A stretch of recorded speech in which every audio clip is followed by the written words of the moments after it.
Morning. Introductions are really funny. They pay me $60, so I wore a tie. How many of you are 36 years, older than 36 years old? Yeah. You were born pre-computer. Computer is 36 years old. And there's something I think that there's going to be a little slice in the timeline of history as we look back. Pretty meaningful slice right there.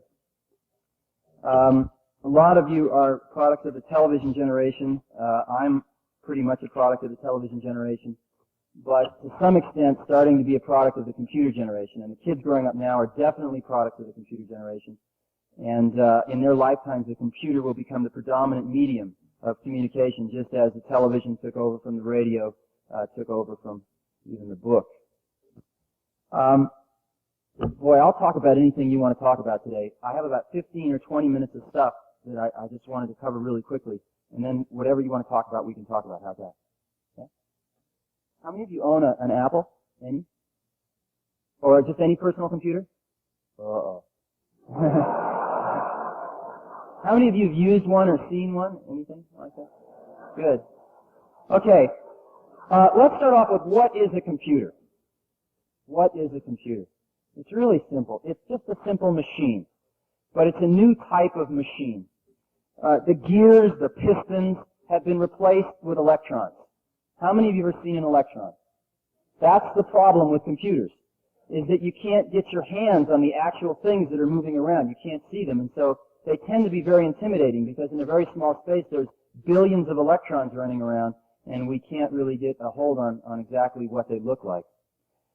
Computers are very adaptive. It's a very adaptive machine. We can move the electrons around differently to different places, depending upon the current state of affairs, the result of the last time we moved the electrons around. So if you were here last night and you heard about the brain and how it's very adaptive, a computer is in the same way very, very adaptive. Second thing about a computer, it's very new. It was invented 36 years ago in 1947. The world's first degree in computer science offered by a university, which was the University of California at Berkeley, and it was a master's degree, was offered in 1968, which means the oldest person that has a degree in computer science is 39 years old. And the average age of professionals at Apple is under 30. So it's a field that's dominated by fairly young people. Third thing about computers, they're really dumb. They're exceptionally simple, but they're really fast. The raw instructions that we have to feed these little microprocessors, even the raw instructions that we have to feed these giant Cray 1 supercomputers, are the most trivial of instructions. They're get some data from here, get a number from here, fetch a number, add two numbers together, test to see if it's bigger than 0, go put it over there. It's the most mundane thing you could ever imagine.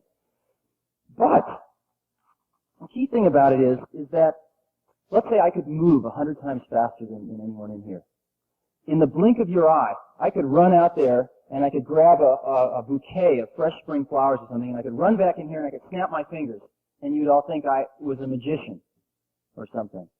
And yet, I was basically doing a series of really simple instructions, moving, running out there, grabbing some flowers, running back, snapping my fingers, but I could just do them so fast that you would think that there was something magical going on. It's the exact same way with the computer. It can go grab these numbers and add them together and throw them over here at the rate of about 1 million instructions per second. And so we tend to think there's something magical going on, when in reality there's just a series of these simple instructions. Now, what we do is we take these very, very simple instructions, and we, by building a collection of these things, build a higher level instruction. So instead of saying turn right, left foot, right foot, left foot, right foot, extend hand, grab flowers, run back, I say, could you go get some flowers? Could you pour a cup of coffee? And we have started in the last 20 years to deal with computers in higher and higher levels of abstraction. But ultimately, these levels of abstraction get translated down into these stupid instructions that run really fast. Look at the brief history of computers. Best way to understand is probably an analogy. Take the electric motor.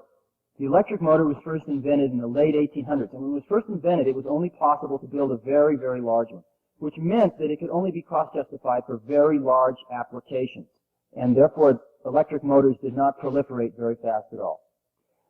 But the next breakthrough was when somebody took one of these large electric motors and they ran a shaft through the middle of the factory and through a series of belts and pulleys, shared the horsepower of this one large electric motor on 15 or 20 medium-sized workstations, thereby allowing one electric motor to be cost justified on some medium-scale tasks. And electric motors proliferated even further then. But the real breakthrough was the invention of the fractional horsepower electric motor. We could then bring the horsepower directly to where it was needed and cost justify it on a totally individual application. And I think there's about 55 or so fractional horsepower motors now in every household. If we look at the development of computers, we see a real parallel. The first computer was called the ENIAC in 1947. It was developed particularly for ballistic military calculations. It was giant. Hardly anyone got a chance to use it. The next real breakthrough was in the 60s with the invention of what was called time sharing. And what we did was we took one of these very large computers and we shared it. Since it could execute so many instructions so quickly, we'd run some on Fred's job over here, and then we'd run some on Sally's job, and we'd run some on Don's job, and we'd run some on Susie's job, and we'd share this thing, and it was so fast that everyone would think they had the whole computer to themselves. Time sharing was what really started to proliferate computers in the 60s, and most of you, if you've used computer terminals connected with some umbilical cord to some large computer somewhere else, that's time sharing. That's what got computers on college campuses in large numbers.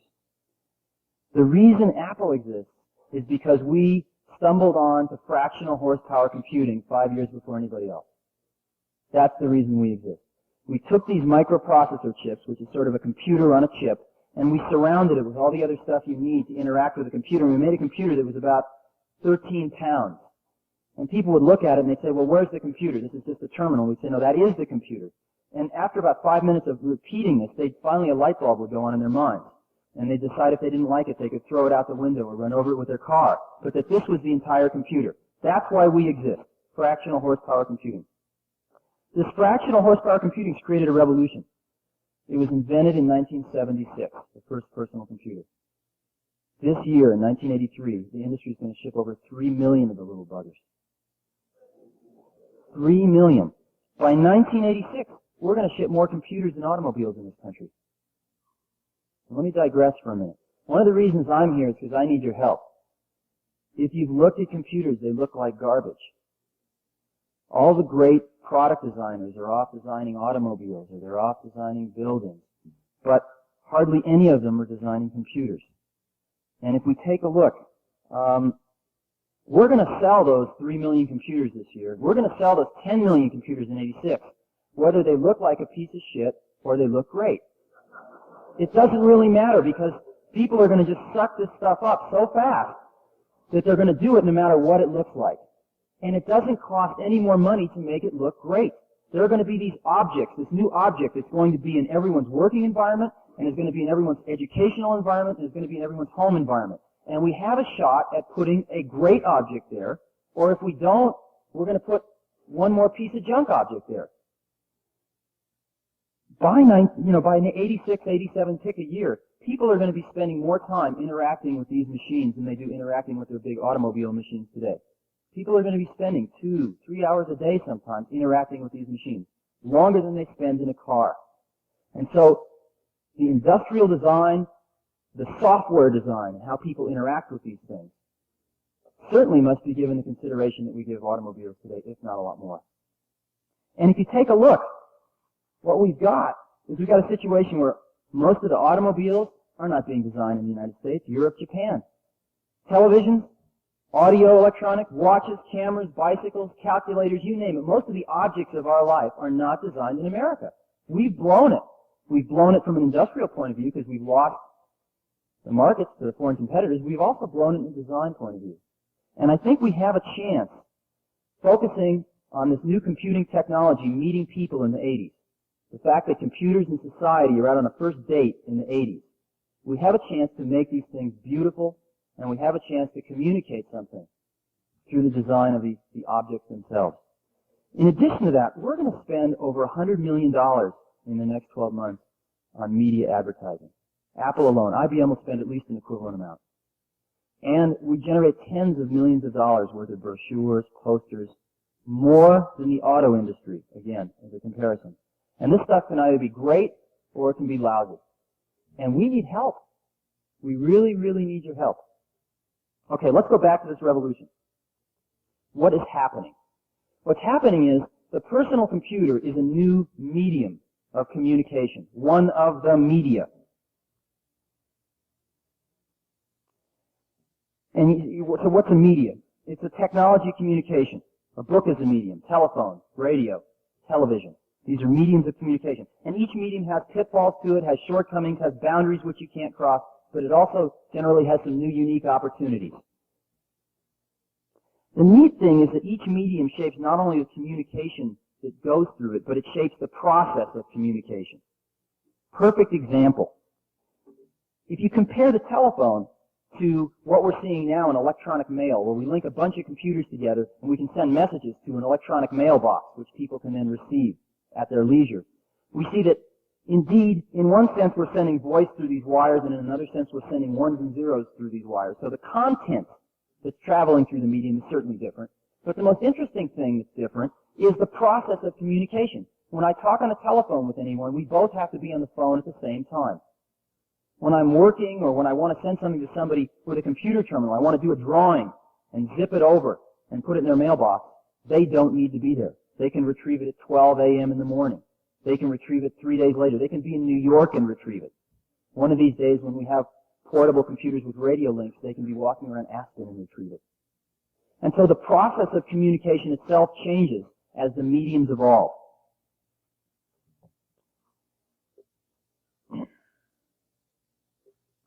So what I'm claiming is that computers are a medium, and that personal computers are a new and different medium from large computers.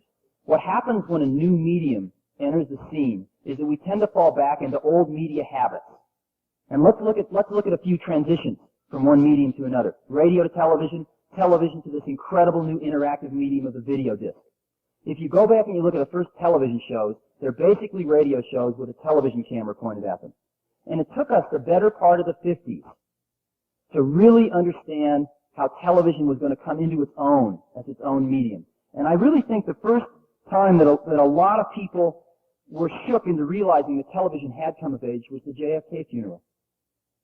The nation, a lot of the world, experienced the JFK funeral in their living room at a level of intensity that wouldn't have been possible with radio. I think another more upbeat example was the Apollo landing. That experience was not possible with the previous medium, and yet it took us the better part of 20 years for that one to really evolve. Let's look at the next transition. We have this optical video disc, which can store 55,000 images on a side, or an hour of video, randomly accessible. What are we using it for? Movies. We're dropping back into the old media habits. There's a few experiments, though, that are starting to happen, and you start to believe that 5 years, 10 years from now, that's going to come into its own. A neat experiment happened right here in Aspen. MIT came out to Aspen about 4 or 5 years, I think about 4 years ago, and they had this truck with this camera on it, and they went down every single street, photographed every single intersection in every single street in Aspen. They photographed all the buildings. And they've got this computer and this video disc hooked up together, and on the screen, you see yourself looking down a street, and you can touch the screen, and there's some arrows on the screen, and you can touch walk forward. And all of a sudden, it's just like you're walking forward in the street. And you get to an intersection, and you can stop, and you can look right, and you can look straight, and you can look left. And you can decide which way you want to go. You can even go in some of the shops. It's an electronic map that gives you the feeling you're walking through Aspen. Then there's 4 little buttons in the corner, because they came back and they did exactly the same thing all 4 seasons. So you can be looking down a street, hit winter, all of a sudden you get the same street with 3 feet of snow on it. It's really amazing. That's not incredibly useful, but it points to some of the interactive nature of this new medium, which is just starting to break out from movies, and it's going to take another 5 to 10 years to evolve. Okay, let's go back to computers. We're in the I Love Lucy stage right now in our medium development.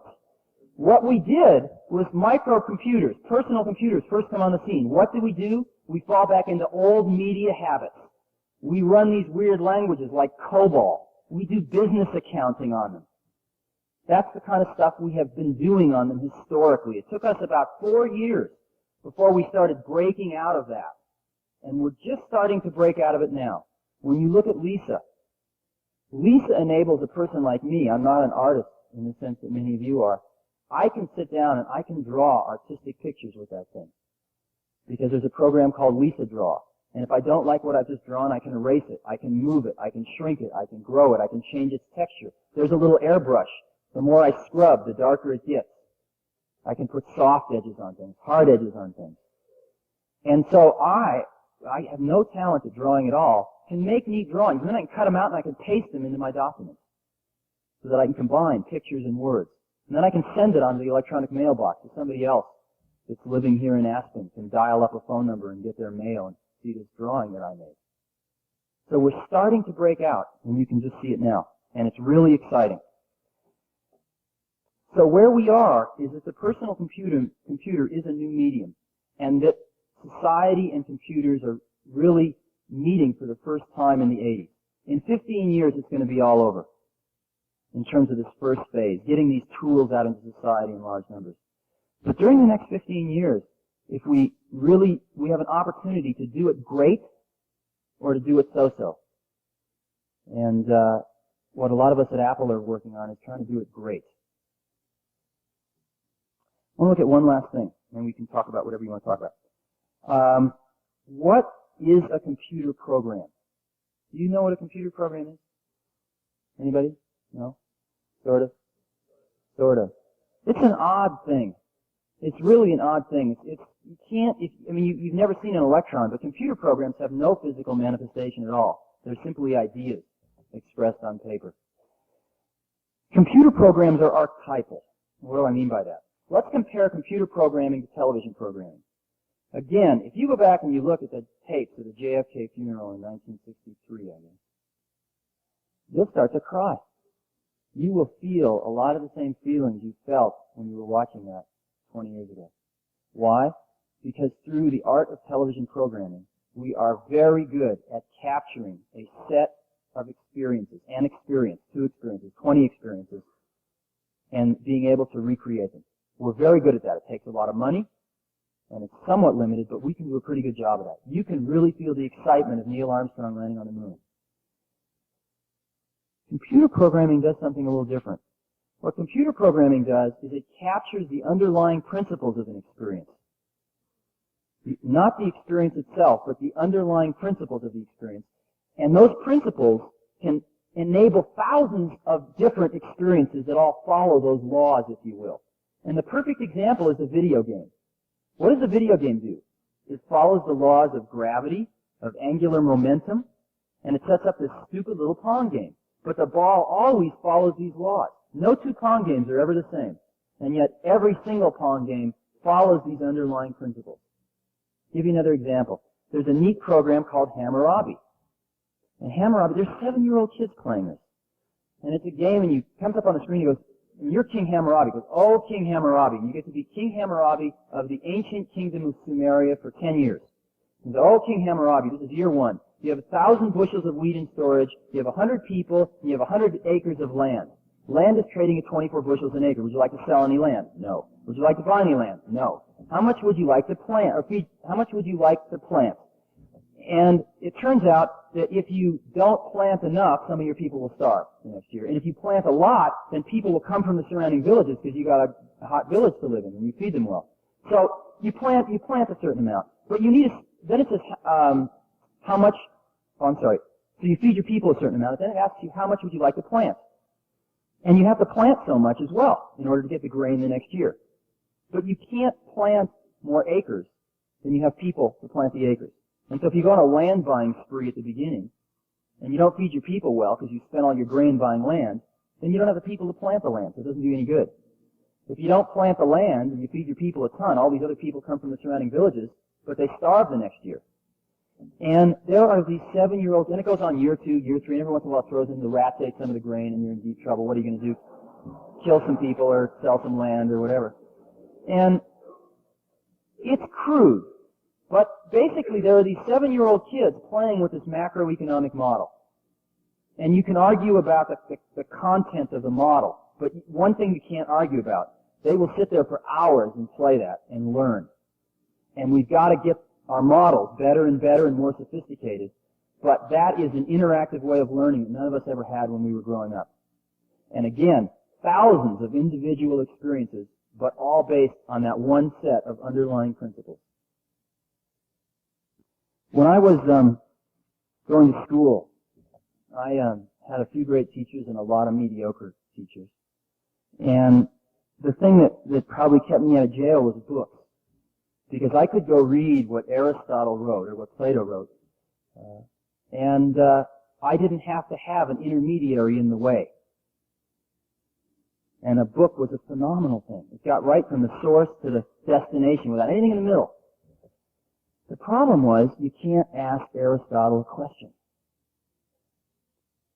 And I think as we look towards the next 50 to 100 years, if we really can come up with these machines that can capture an underlying spirit or an underlying set of principles or an underlying way of looking at the world, then when the next Aristotle comes around, maybe if he carries around one of these machines with him his whole life, his or her whole life, and types in all this stuff, then maybe someday after the person's dead and gone, we can ask this machine, hey, what would Aristotle have said?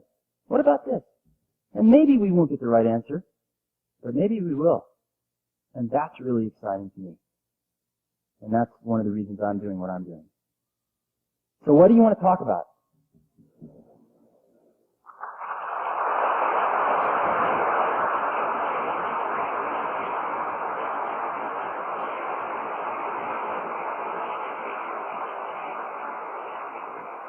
Yeah.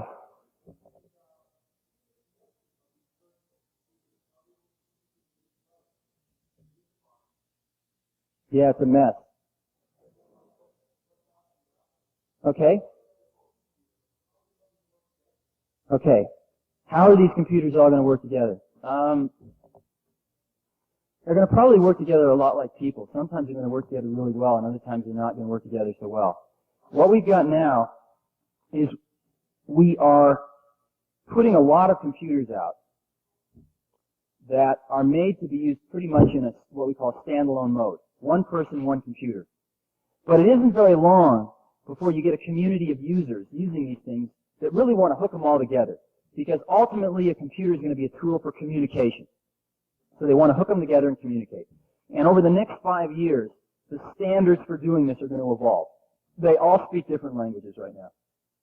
And there's I heard a funny story. We've talked a lot with AT&T, American Bell, etc. And there's a funny story about this is a true story. I talked to this old guy who was about 80 years old, and he was one of the original telephone installers. And he would go out and he'd install telephones in people in farmhouses, and they've never seen anything like this. And it takes 2 wires. He'd run the 2 wires down and he'd hook up the phone. And he was out installing this phone for this Italian family in his farm. And he finished installing the phone, and the guy asked him, well, can I speak Italian on this phone? And he said, why didn't you tell me? I got to run a 3rd wire. It'll be $50 extra. So that's where we are today. And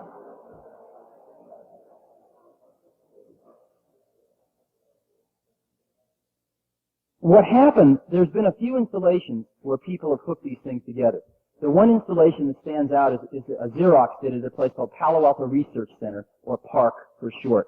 And they hooked about 100 computers together on what's called a local area network, which is just a cable that carries all this information back and forth. And an interesting thing happened when they did that. What happened was that you'd have a distribution list. So you'd want to send a memo to all the people in this group. And so you'd say, okay, you'd write a memo and you'd send it to the distribution list for all the people interested in the November forecast or new product Delta or whatever you're working on. But then an interesting thing happened. There were 20 people and they were interested in volleyball. So a volleyball distribution list evolved. And when there was the volleyball game next week was changed, you'd write a quick memo and send it to the volleyball distribution list. And there was a Chinese food cooking list. And before long, there were more lists than people.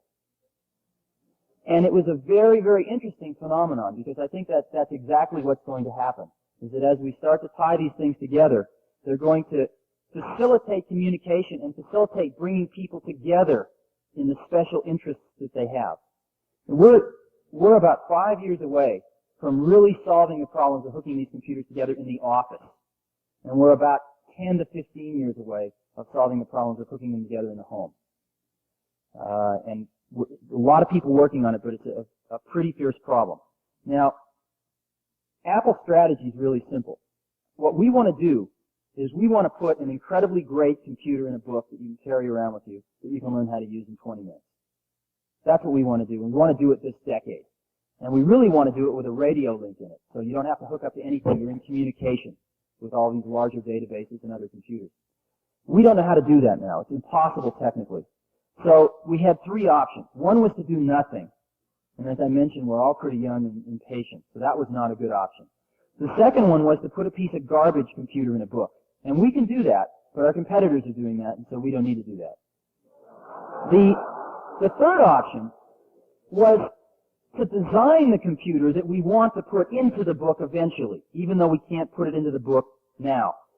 And right now, it fits in a bread box, and it's $10,000, and it's called Lisa. And it just so turns out that, fortunately, there is a giant office market out there that is buying these things a lot faster than we can make them. We're sold out for the next year. And we'll sell over $100 million of those things the first year. So, fortunately, there is an office marketplace where enhancing personal productivity is absolutely worth $10,000 a person. And they're gobbling these things up, and they will pay for the development of this new technology. The next thing we will do is we will find a way to put it in a shoebox and sell it for like $2,500. And that'll be the next step. And finally, we'll find a way to get it in a book and sell it for under $1,000. And we will be there within 5 to 7 years. And that's what we're working pretty singularly on. Yeah.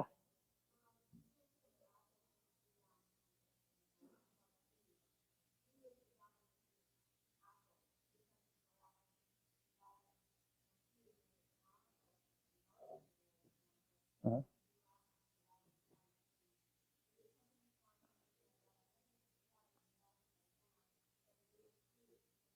Yeah, it is a little crude. Right. Okay. Let me tell you that what we're planning to do to sort of be able to provide tools for graphic design. That'll never be our fort. Our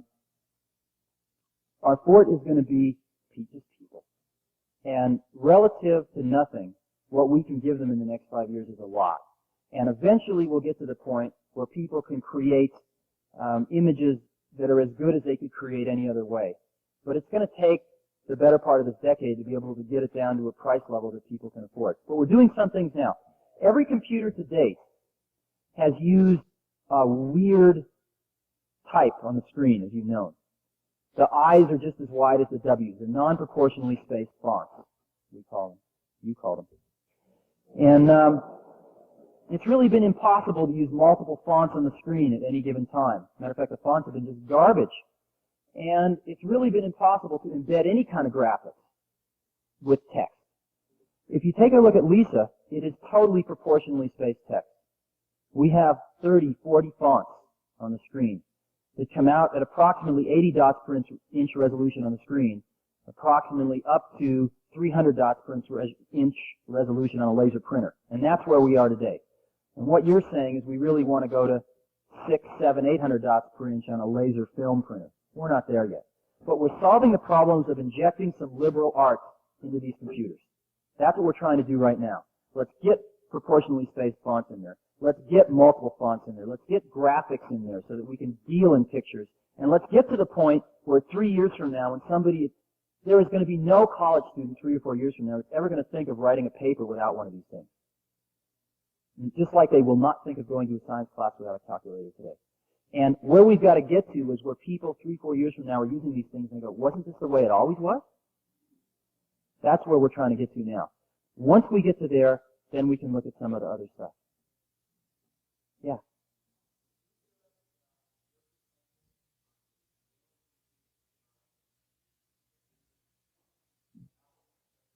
Yeah, I only heard part of it. Which part? You're talking about the people having these big databases about your life, or the privacy issues?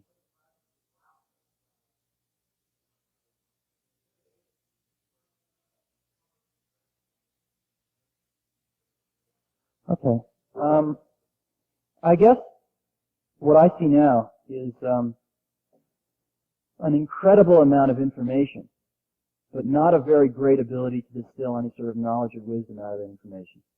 We are all bombarded with information every day, and there is so much information in data banks, in congressional budgets, in testimony, in books, journal articles being published every day, and our ability to turn all that information, to filter it to what we're interested in, and to turn it into something useful to us, into some knowledge, is very low. So I think if we're really interested in a distributed society where the ability to understand things and the ability to distill information, knowledge from information, is possessible by everyone, the first thing we've got to do is give tools to people to help them do that. Because right now, those tools are centralized. You see what I'm saying? So I think the first step towards ensuring that we don't get a concentration of something that you don't want is to distribute that intelligence, if you will, that can turn all this information into some sort of knowledge for us, so that we can get on and we can look at any congressional testimony that has to do with gun control, any journal articles published, any newspaper articles published, so that I can come home and on a weekend peruse the weekly outpouring of information, put a filter on it, because I'm only interested in gun control. And I can find out that my congressman gave some testimony last week about gun control that I didn't agree with, so I can get on and write him a pretty nasty letter and zing it on the email system and make sure that at least one of his aides will read it tomorrow. And I think that that probably is a lot more important than worrying about these global databases. I don't think that you're going to find we're moving rapidly into an era of electronic funds transfer. And I think that's probably the thing that people are most concerned about right now. Because you could keep a history of our whereabouts and things like that just based on financial transactions. And I think that's the thing people are most concerned about right now. But I haven't heard a ton of issues concerning these giant databases knowing everything about us that had much substance to them. The thing I'm most concerned with is the ability to turn all this stuff into something we can do something about. Does that make any sense? I didn't get much sleep last night, so I'm a little fuzzy. Yeah.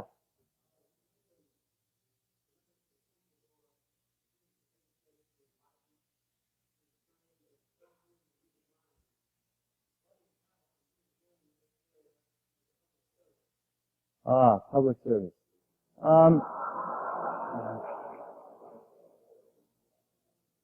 We don't do things because we think they're public services. We do them because we think they ought to be done, I guess. We do them because we want to do them. We're doing a few things. The first thing we're doing is there's a situation that's occurring in schools right now in that this all started, the former governor of California, Governor Brown, started this thing called the California Commission on Industrial Innovation in 1980. And it turns out, we'll do about $1 billion this year. And we have a business plan that looks out 5 years. It's not always accurate, but it shows us the trends, shows us the general direction, shows us some of the pitfalls. California is 22, I think $300 billion economy. GNP, basically, is associated with California. And California doesn't have anything. There isn't one scrap of paper. There didn't used to be one scrap of paper written down. So Governor Brown got all these people together and said, we got to figure out where we're going, because we don't want to have a planned economy, but we need the infrastructure to support it. And infrastructure takes time to build. So we have to at least understand the trend. If you want to be turning out more engineers next year, you can't start this year. You have to have started 5 years ago. You have to train the teachers, et cetera, et cetera. So what infrastructure are we going to need to support the growth? Well, the first thing we looked at was employment, jobs. And what we found was that about 44% of the new jobs in California in the 1980s come directly and indirectly from high technology. And we looked at that and we said, shit. And what are we going to do to further that, and what's going to hinder that? And there were three things that came up, but the biggest one was education by a long shot. And we looked at the education system, and we are turning out almost as many welders in California as we are computer scientists.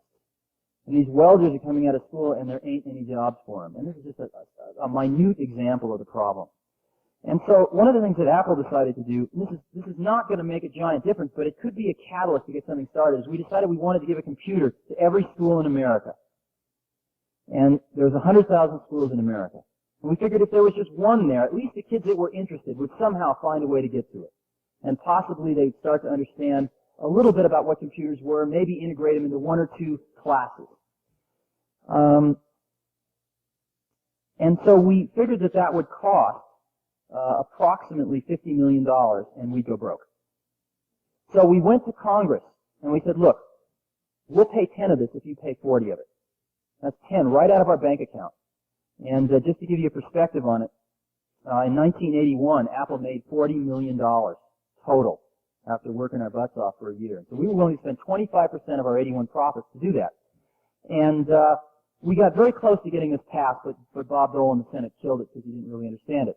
But California, being the bellwether state it was, passed the same law because we pay California tax. And so we call the program The Kids Can't Wait. The kids can't wait for educational bureaucracy to get around to it. The kids can't wait for their parents to understand about it and buy them one. So we're just going to get one in there right now. And we are, the law got passed in California. There are 10,000 schools in California. The program was announced 60 days ago, and starting next month, we roll out 10,000 computers, one free to every school in California.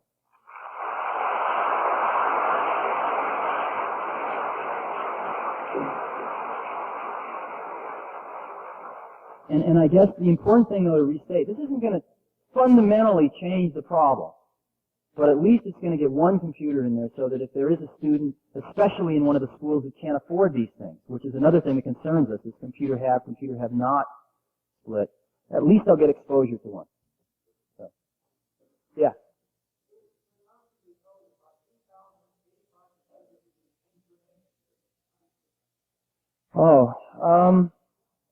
Well, over half of the gross national product is contributed by companies and people that are already in the information business today. And that's true. Most of the people that got laid off from General Motors are never going to go back to work at General Motors. Ever, ever, ever. And unless we retrain them and give them skills, they're going to burn the cities down. And that's one of the biggest problems facing us right now.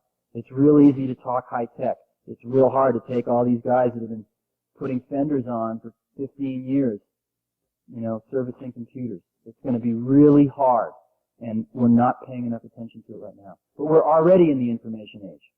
We're ready there now. Most of us manipulate information for a living. Yeah.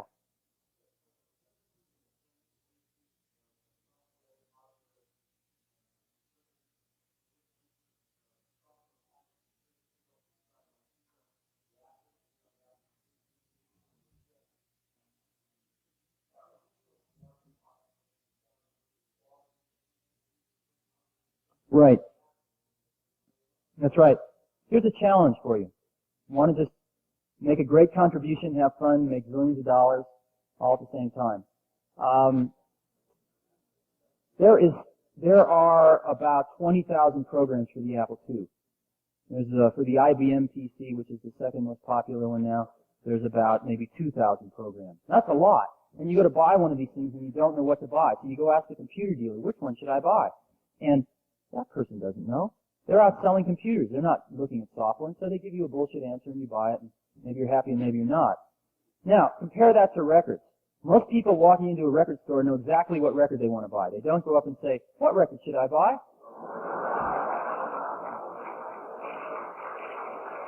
They know exactly what record they want to buy because there is the phenomenon of the radio station, a free sampling, so that we make our decisions before we go into the distribution center for the record. We need the equivalent in the software business. We need a software radio station, quote unquote. And what's going to happen is that I think right now software is information, and the information is expressed with a bunch of ones and zeros. And what we do now is we take those ones and zeros and we encode them magnetically on this piece of mylar with a bunch of gook on the surface of it that remembers the ones and zeros.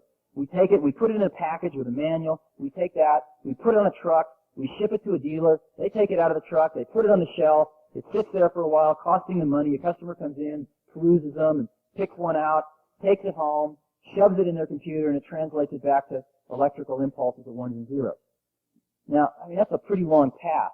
Where we'll be going is transmitting this stuff electronically over the phone line. To where when you want to buy a piece of software, we take our ones and zeros, and you ever push a touch tone phone and you right? We'll send tones over the phone that the computers will understand and go directly from computer to computer. That's what we'll be doing. Once we do that, maybe it's possible to say, well, we'll give you 30 seconds of this program for free, or we'll give you 5 screenshots, or we'll let you play with it for a day. And if you want to buy it, just type in your Visa number and you got it. I don't know how we're going to do it, but we need a radio station. Yeah.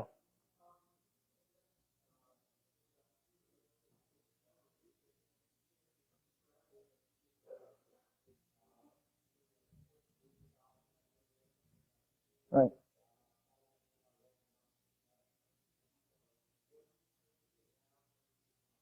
Okay.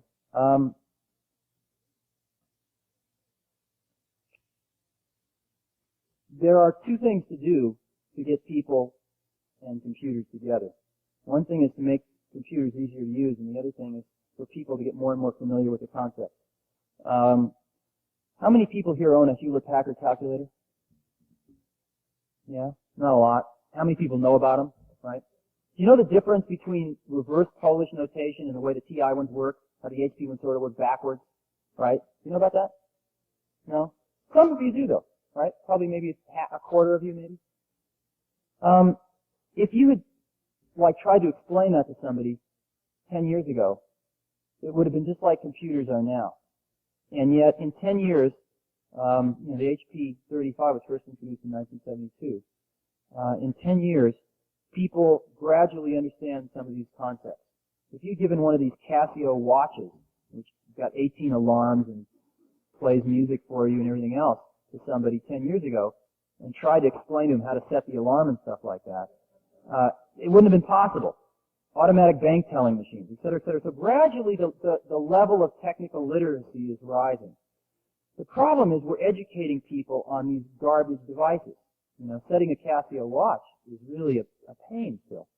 So even though we have products like Lisa, we are still going to need to educate people about what computers are and what they do. But where we're trying to get is we're trying to get away from programming. We've got to get away from programming because people don't want to program computers. People want to use computers. And so our strategy right now is let's write some programs that are generic. That sort of will write 90% of the program and you fill in the last 10% of the blanks. A perfect example of that's a word processor. Word processor can be used to write a business letter, a report for a college exam. It can be used to write a correspondence letter to your friend. Same word processor. We write it once, millions of people use it. Another program, there's a lot of database programs. There's some spreadsheet modeling programs where we do 90% of the work, you do the other 10. Where we're moving in the future, though, is programming with graphics, connecting the dots, if you will. And that's what you'll be seeing more of over the next 5 years. What's really exciting, though, let me give you a little, some of the finest people are going into software right now. And matter of fact, about a year ago, I met this little kid in Chicago who had started this company called Aristotle Software. And he was 13, and he started it with his more mature 14-year-old friend. And a year ago, they were making about $4,000 a week off selling 3 game programs. Now, let me give you an example of how this can work.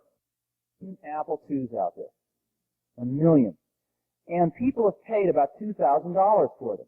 So if they can buy a new program, one of these new diskettes, for $100 that lets their computer do something totally new that it never could do before, that's a good deal. So let's say your girlfriend is in the real estate business, right? You know a little about computers, and she comes home and she's filling out all these crazy forms and going through all these calculations, trying to do some creative finance. Well, I can write a program for that, and you write a program. It's not that hard to use. And over the next few months, you go, well, can it do this? Oh, sure, that's easy. Can it do this? No, that's hard. You refine this program to where it's really great. And all of a sudden, she shows it to all the other people she works with. She brings it into the office, or she brings them over one day, and they just go, wow, I got to have this. This is worth $2,000 to me right there, just for that one application. Okay, let's say that you put that program on the market and sell it for $100. Well, the dealer is going to take $50 of it. So you'll see $50 per copy. And let's say it costs $25 to make it. You're going to make $25 profit per copy. If you can sell that to just 10% of the Apple II owners the first year, Not including any new Apple II owners, because we're shipping almost 1 million computers a year. So it'll double the next year, but forget about that. Even the previous owners of 1 million. You'll sell 100,000 copies, and $25 profit per copy, or $2.5 million profit the first year, selling just 10% of the people, and you can write that program with under $10,000 worth of computer equipment. That's what's happening. That's why they're Aristotle software. And so you're seeing a flurry of activity there right now. Yeah.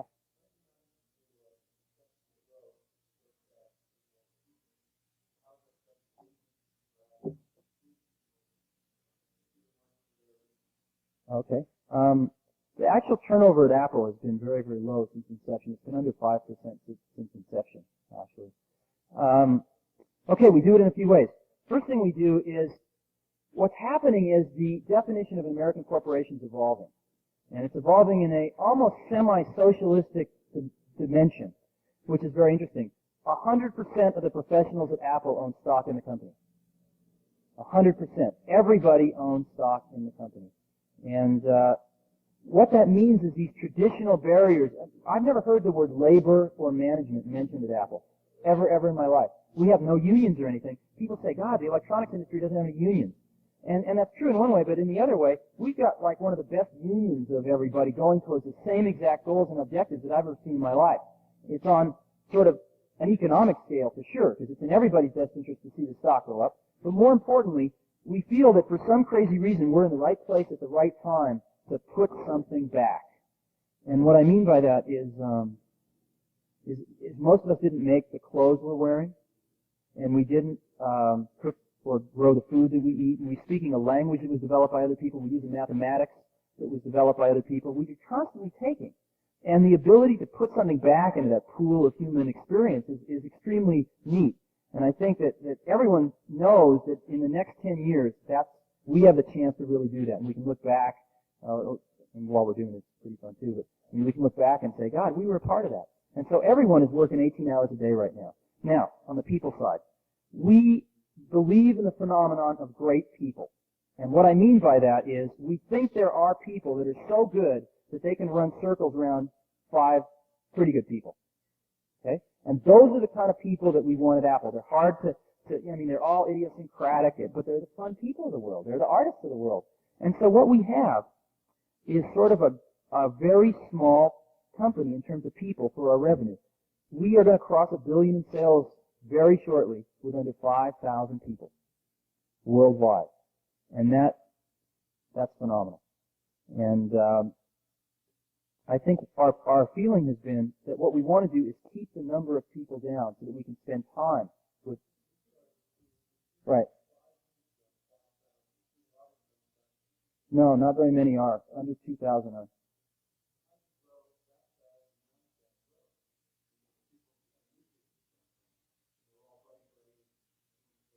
Yeah. Right. We do a few things.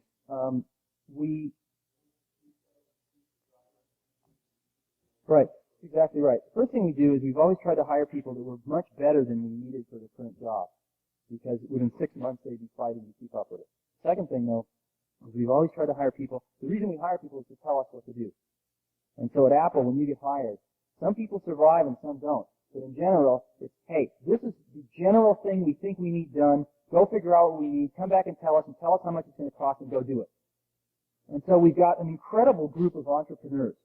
And we're always arguing with each other and things like that, but that's just fine. And so the 5,000 people we've got, most of those people are very independent thinkers, and what they really want is they know what to do. What they want is the environment where they don't have to convince 30 other people that it's the right thing to do. Does that make any sense? And it's harder as we get older. It's harder to spend time with everyone and to pull everyone together. But we really make an attempt to do that. And I guess our feeling is that the day that somebody working at Apple decides that they can't make a difference anymore is the day we've lost. You know? And we have the standard stuff. I mean, anyone can come see myself or John Scully or anyone else anytime they want. And they might take a day or two to schedule it. But we've got people at all levels floating around, coming to see us. The other thing we've observed, of course, is that the oldest and largest organization in the world has only 4 layers of management. That's the Catholic Church. And 5 if you count the highest order, I suppose. And so we see no reason why we need over 4 layers of management. And indeed, we have usually about 3. That's, the president, we maybe have a division manager, and then maybe into that a marketing or engineering manager. And that's really about it. So that's what we're trying to do. Well, what's really interesting is that people a lot of times, we have good people, and what they've been able to do over the last 5 years is pretty awesome. But what's even neater is that what we can do in the next 5 years. I mean, we're in a position now where we're selling $1 billion of stuff a year, and where we've got one of the most recognized consumer brand names in the country. And so, if we get it together, we can turn out these incredibly great products with incredibly great advertising, with incredibly great software. And so what we want to do is just get great people to come help us do that, because that's a pretty giant thing to try to do. But that's what we're going for. We started with nothing. So whenever you start with nothing, you always can shoot for the moon. You have nothing to lose. And the thing that happens is when you sort of get something, it's very easy to go into cover your ass mode, and then you become conservative and vote for Ronnie. So what we're trying to do is to realize the very amazing time that we're in, and not go into that mode. And I think Lisa's a reflection of that. I mean, we gambled the company on Lisa. If Lisa had bombed, Apple would be just one more computer company. And we gambled everything on it. We had no backup to it. Everything went into that. For 3.5 years, the best and the brightest at Apple worked on this product. Now, how come they came to Apple to work on this? We hired these people from other companies. And the reason they came to Apple was because they knew what to do, but the companies they were working for wouldn't take the risk and do it. And we said, come to Apple and build this. And they said, well, who do I have to convince to do that? Nobody. Just go do it. And we got a collection of, I think, some of the finest computer scientists in the world that just went and did it. And that's why I go to work in the morning, to hang around these types of people. They're fun. They're playing punk rock bands on the weekends and all sorts of stuff. Computer people aren't, you read all this computer nerd stuff, it's not really true anymore. They're really a lot closer to artists than they are to anything else. They come into work at about, I don't know, anytime they want, but usually about 11 in the morning, 12 in the morning, play a few rounds of ping pong, work really hard. But they'll work, and generally about 4, we go out and maybe play, a game of volleyball somewhere or something like that. And then in the evening we work, and then they'll have dinner, and we go out to Japanese restaurants or dinner, and come back, and they'll work till about 2 or 3 in the morning. And they go home and wake up at 11 the next morning, coming to work. Yeah.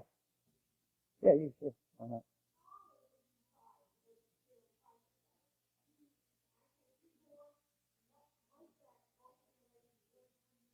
Mm-hmm.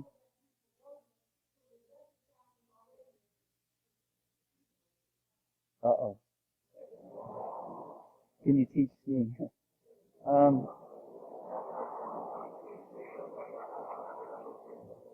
Voice recognition is it's going to be the better part of a decade away. We can do toy voice recognition now. The problem is it isn't just recognizing the voice.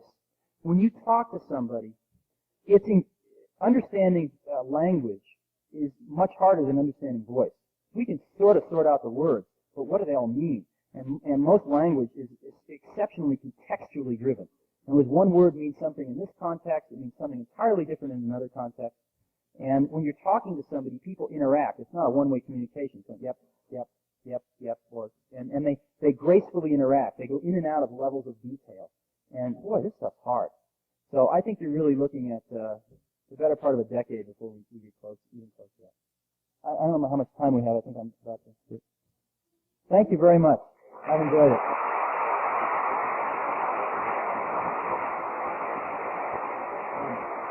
Great.